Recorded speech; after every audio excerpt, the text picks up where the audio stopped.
All right, hello artists. We're going to create some letter op art today. You're going to need some paper. You're also going to need a pencil and a ruler.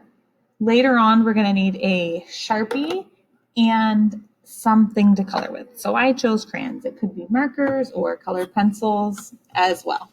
So to start, let's put our name on the back of our paper and our class code.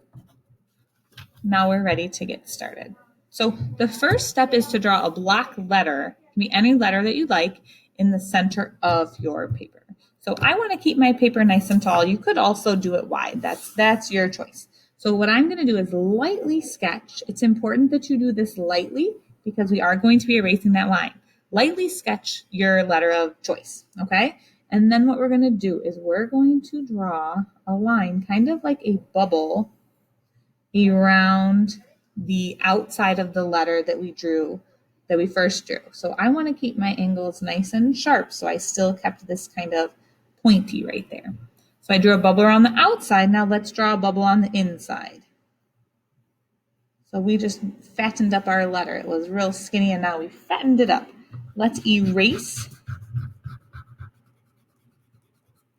that line. And then we're going to have a really nice block letter. All right, so pause the video and get your letter drawn now.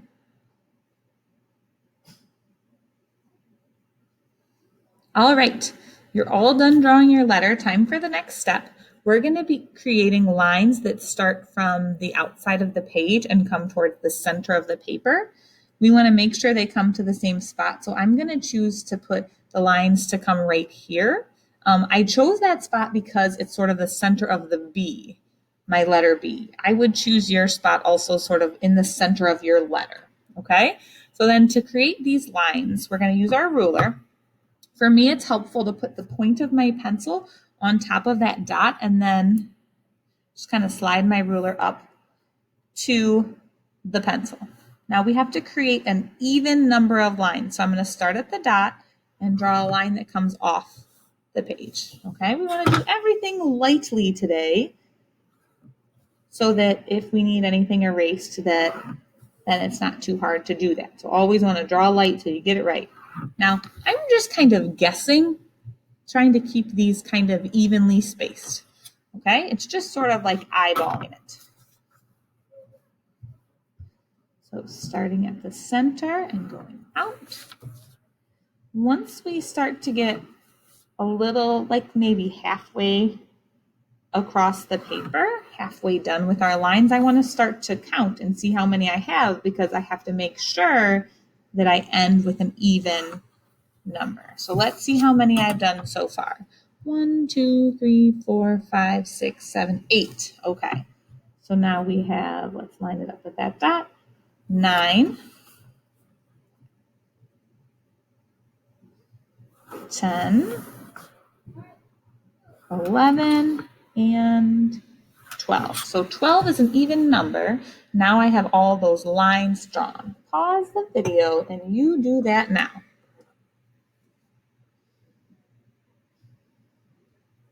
All right, guys. So to finish this optical illusion, I'm going to first Sharpie my lines.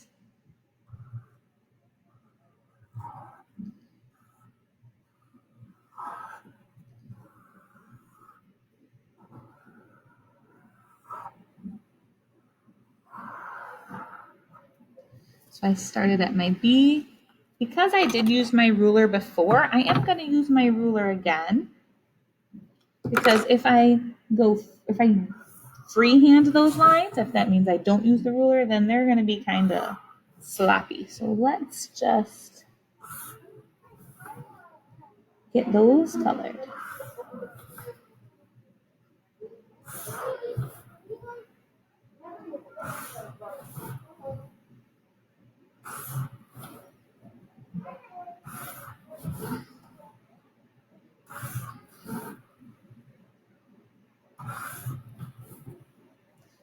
Make sure you're holding that ruler really still so our lines don't wiggle at all.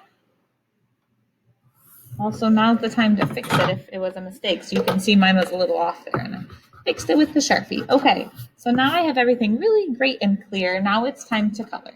So for this illusion to work, we have to color in alternating spaces. So that's kind of like opposites, right? So I'm going to start on one of these outside spaces that's outside of the B, and I'm going to color in with a nice even coloring this outer space, okay? So we're just careful to stay in between the lines. For an illusion to work, you really do have to be kind of exact. So I'm going to color in every other space black.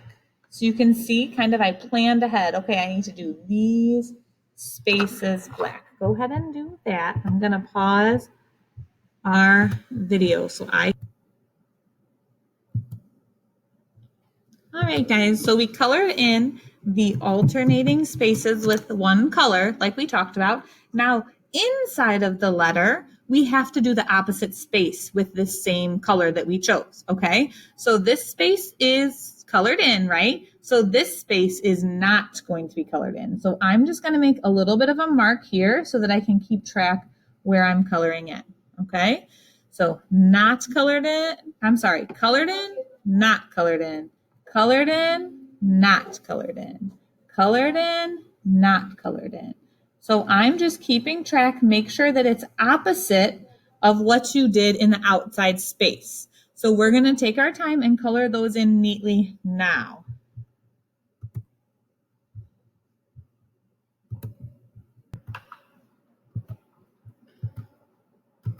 All right, guys, so now I have colored in the black spaces inside the B. But there's a couple other weird spaces because the letter B has these openings. So what we're going to do is we're going to look just within this one little ray that we've created from the center, okay? So inside this little space only, we have white, black. Now, if we're continuing an alternating pattern, we go white, black, white, black. So that means this tiny little spot down here is also going to be colored in the color that we have started with. Okay, let's check out this next section. Black, white, black. So this has to also get colored in. Now this might not be something that you need to do if your letter doesn't have openings in it, but I want to show you how to do it if you need to. So it looks like this one doesn't have anything else. Here, we're coming to another one. Let's do the pattern again. Black, white, black. So this little space is going to get colored in. Just remember that you need to alternate every time. So this one, white, black, white, black. So don't forget those tiny little spots too where you need to so that it makes sense. Black, white. Now this space will be black. Now the reason I chose to color with crayons is because crayons do a good job of covering a lot of space in a short amount of time. Okay, I'm almost done. I just want to look at this space right here because you should never have two spots that are black right next to each other or two spots that are white. So right now I have two white spots. So let's figure out what we need to do. Starting at the outside, white, black, white, and then this tiny little triangle is black.